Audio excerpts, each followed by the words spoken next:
I'm gonna show you how to remove the shifter knob here on the BMW. It's a 530i 2006. Really easy to do. If you ain't moved it before, it may be a little hard to remove, but you just got to pull up on it. So I'm gonna unlock this. First, what you want to do is just get in it.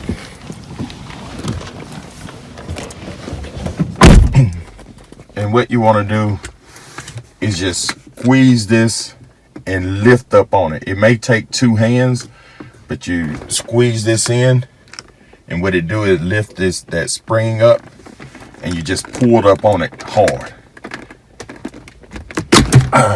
And it comes out.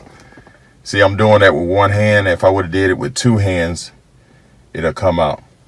So when you squeeze that button, as you can see, it just raises it up and down. So when you squeeze it, it raises it up and it lets it move past the park into reverse, neutral, or drive. And to put it back on, and if you can look right here, it has like little ridges, and that's the only thing that's really holding it on. So that's why you have to pull on it kind of hard to get it up. I don't know if you could see inside here, it had little ridges, but I'm going to put it back on.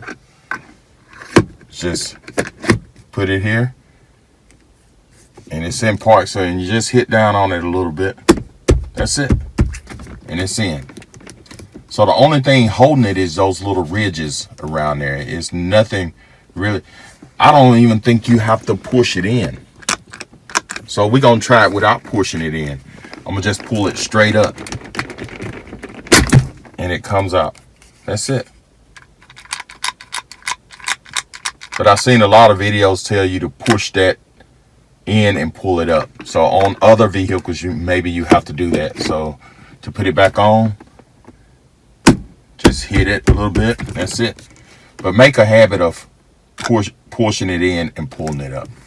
So if this video helped, subscribe to my channel, and thank you, and have a great day.